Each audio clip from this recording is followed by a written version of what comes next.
The Giver, Chapter 6.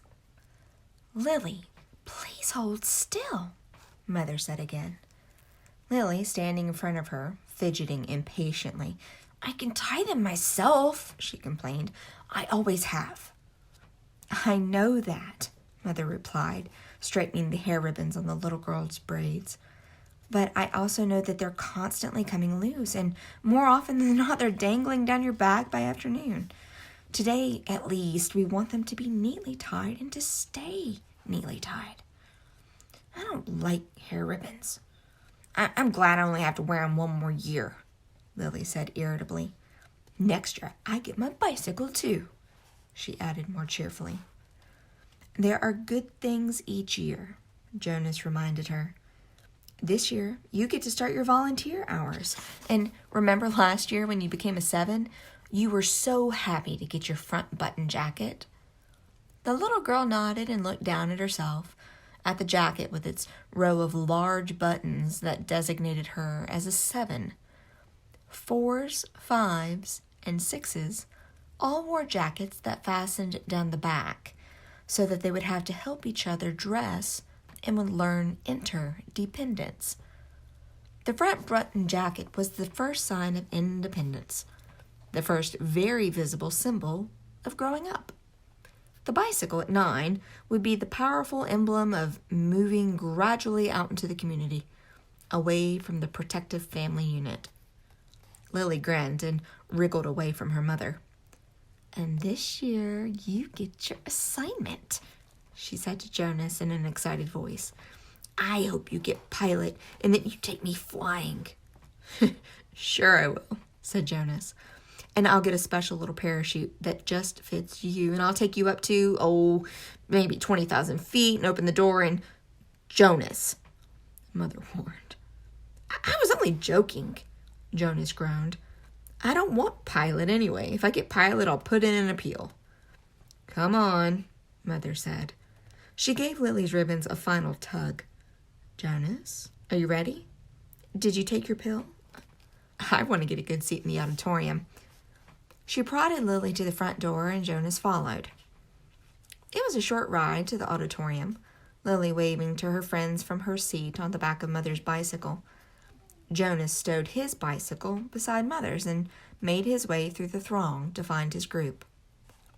The entire community attended the ceremony each year. For the parents, it meant 2 days' holiday from work. They sat together in the huge hall. Children sat with their groups until they went, one by one, to the stage. Father, though, would not join Mother in the audience right away. For the earliest ceremony, the naming, the nurturers brought the new children to the stage. Jonas, from his place in the balcony with the 11s, searched the auditorium for a glimpse of Father. It wasn't at all hard to spot their nurturers section at the front. Coming from it were the wails and howls of the new children who sat squirming on the nurturers' laps. At every other public ceremony, the audience was silent and attentive, but once a year, they all smiled indulgently at the commotion from the little ones, waiting to receive their names and families. Jonas finally caught his father's eye and waved. Father grinned and waved back, then held up the hand of the new child on his lap, making it wave too. It wasn't Gabriel. Gabe was back at the nurturing center today, being cared for by the night crew. He had been given an unusual and special reprieve from the committee and granted an additional year of nurturing before his naming and placement. Father had gone before the committee with a plea on behalf of Gabriel, who had not yet gained the weight appropriate to his days of life, nor begun to sleep soundly enough at night to be placed with his family unit. Normally, such a new child would be labeled inadequate and released from the community. Instead, as a result of Father's plea, Gabriel had been labeled uncertain and given the additional year. He would continue to be nurtured at the center and would spend his nights with Jonas's family unit. Each family member, including Lily, had been required to sign a pledge that they would not become attached to this little temporary guest and that they would relinquish him without protest or appeal when he was assigned to his own family unit at next year's ceremony. At least, Jonas thought, after Gabriel was placed next year, they would still see him often because he would be a part of the community. If he were released, they would not see him again. Ever. Those who were released, even as new children, were sent elsewhere, and they never returned to the community. Father had not had to release a single new child this year, so Gabriel would have represented a real failure and sadness. Even Jonas, though he didn't hover over the little one the way Lily and his father did, he was glad that Gabe had not been released. The first ceremony began right on time, and Jonas watched as one after another, each new child was given a name and handed by the nurturers to its new family unit. For some, it was a first child, but many came to the stage accompanied by another child, beaming with pride to receive a little brother or sister, the way Jonas had when he was about to be 5. Asher poked Jonas's arm. "Remember when we got Philippa?" he asked in a loud whisper. Jonas nodded. It had only been last year. Asher's parents had waited quite a long time before applying for a second child. Maybe, Jonas suspected, they had been so exhausted by Asher's lively foolishness that they had needed a little time. 2 of their group, Fiona and another female named Thea, were missing temporarily, waiting with their parents to receive new children. But it was rare that there was such an age gap between children in a family unit. When her family ceremony was completed, Fiona took the seat that had been saved for her in the row ahead of Asher and Jonas. She turned and whispered to them, "He's cute, but I don't like his name very much." She made a face and giggled. Fiona's new brother had been named Bruno. It wasn't a great name, Jonas thought, like Gabriel, for example, but it was okay. The audience applause, which was enthusiastic at each naming, rose in an exuberant swell when one parental pair, glowing with pride, took a male child and heard him named Caleb. This new Caleb was a replacement child. The couple had lost their first Caleb, a cheerful little 4. Loss of a child was very, very rare.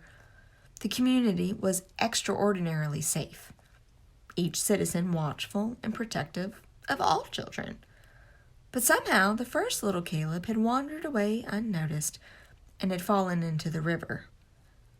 The entire community had performed the ceremony of loss together, murmuring the name of Caleb throughout an entire day, less and less frequently, softer in volume, as the long and somber day went on, so that the little 4 seemed to fade away gradually from everyone's consciousness. Now, at this special naming, the community performed the brief murmur of replacement ceremony, repeating the name for the first time since the loss. Slowly at first, then faster and with great volume, as the couple stood on the stage with the new child sleeping in the mother's arms. It was as if the first Caleb were returning. Another new child was given the name Roberta, and Jonas remembered that Roberto the Old had been released only last week. But there was no murmur of replacement ceremony for the new little Roberto. Release was not the same as loss. He sat politely through the ceremonies of 2 and 3 and 4, increasingly bored as he was each year. Then a break for midday meal, served outdoors, and back again to the seats for the 5s, 6s, 7s, and finally, last of the first day's ceremonies, the 8s. Jonas watched and cheered as Lily marched proudly to the stage, became an 8, and received the identifying jacket that she would wear this year. This one was smaller buttons and, for the first time, pockets, indicating that she was mature enough now to keep track of her own small belongings. She stood solemnly, listening to the speech of firm instructions on the responsibilities of 8 and doing volunteer hours for the first time. But Jonas could see that Lily, though she seemed attentive, was looking longingly at the row of gleaming bicycles, which would be presented tomorrow morning to the Nines. Next year, Lily Billy, Jonas thought. It was an exhausting day, and even Gabriel, retrieved in his basket from the nurturing center, slept soundly that night. Finally, it was the morning of the ceremony of 12. Now, Father sat beside Mother in the audience. Jonas could see them applauding dutifully as the Nines, one by one, wheeled their new bicycles, each with its gleaming name tag attached to the back, from the stage. He knew that his parents cringed a little, as did he, when Fritz, who lived in the dwelling next door to theirs, received his bike and almost immediately bumped into the podium with it. Fritz was a very awkward child who had been summoned for chastisement again and again. His transgressions were small ones, always: shoes on the wrong feet, schoolwork misplaced, failure to study adequately for a quiz. But each such error reflected negatively on his parents' guidance and infringed on the community's sense of order and success. Jonas and his family had not been looking forward to Fritz's bicycle, which they realized would probably too often be dropped on the front walk instead of wheeled neatly into its port. Finally, the Nines were all resettled in their seats, each having wheeled a bicycle outside where it would be waiting for its owner at the end of the day. Everyone always chuckled and made small jokes when the Nines rode home for the first time. "Want me to show you how to ride it?" older friends would call. I know you've never been on a bike before." But invariably, the grinning Nines, who in technical violation of the rule had been practicing secretly for weeks, would mount and ride off in perfect balance, training wheels never touching the ground. Then the tens. Jonas never found the ceremony of tens particularly interesting, only time-consuming, as each child's hair was snipped neatly into distinguishing cut. Females lost their braids at 10, and males, too, relinquished their long, childish hair and took on the more manly short style, which exposed their ears. Laborers moved quickly to the stage with brooms and swept away the mounds of discarded hair. Jonas could see the parents of the new tens stir and murmur, and he knew that this evening, in many dwellings, they would be snipping and straightening the hastily done haircuts, trimming them into a neater line. 11s. Seemed a short time ago that Jonas had undergone the ceremony of 11, but he remembered that it was not one of the more interesting ones. By 11, one was only waiting to be 12. It was simply a marking of time with no meaningful changes. There was no new clothing, different undergarments for the females whose bodies were beginning to change, and longer trousers for the males, with a specially shaped pocket for the calculator that they would use this year in school. But those were simply presented in wrapped packages, without an accompanying speech. Break for midday meal. Jonas realized he was hungry. He and his group mates congregated by the tables in front of the auditorium and took their packaged food. Yesterday there had been merriment at lunch, a lot of teasing and energy. But today the group stood anxiously, separate from the other children. Jonas watched the new Nines gravitate towards their waiting bicycles, each one admiring his or her name tag. He saw the tens stroking their new shortened hair, the females shaking their heads to feel the unaccustomed lightness without the heavy braids they had worn so long. "I heard a guy was about certain that he was going to be assigned engineer, Asher muttered as they ate. And instead, they gave him sanitation laborer. He went out the next day, jumped into the river, swam across, and joined the next community he came to. Nobody ever saw him again. Jonas laughed.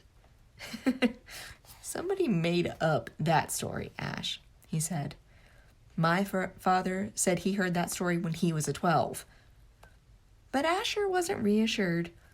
He was eyeing the river where it was visible behind the auditorium. I can't even swim very well, he said. My swimming instructor said that I don't have the right boyishness or something. Buoyancy, Jonas corrected him. Whatever, I don't have it. I sink.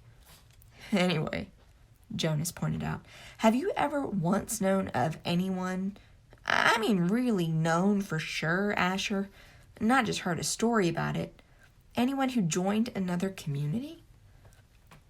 No, Asher admitted reluctantly. But you can. It says so in the rules. If you don't fit in, you can apply for elsewhere and be released. My mother says that once, about 10 years ago, someone applied and was gone the next day. Then he chuckled. She told me that because I was driving her crazy, she threatened to apply for elsewhere. She was joking. Oh, I know. But it was true, what she said, that somebody did that once. She said that it was really true. Here today, gone tomorrow. Never seen again. Not even a ceremony of release. Jonas shrugged. It didn't worry him. How could someone not fit in? The community was so meticulously ordered, the choices so carefully made. Even the matching of spouses was given such weighty consideration that sometimes an adult who applied to receive a spouse waited months or even years before a match was approved and announced. All of the factors, disposition, energy level, intelligence, and interest, they had to correspond and interact perfectly.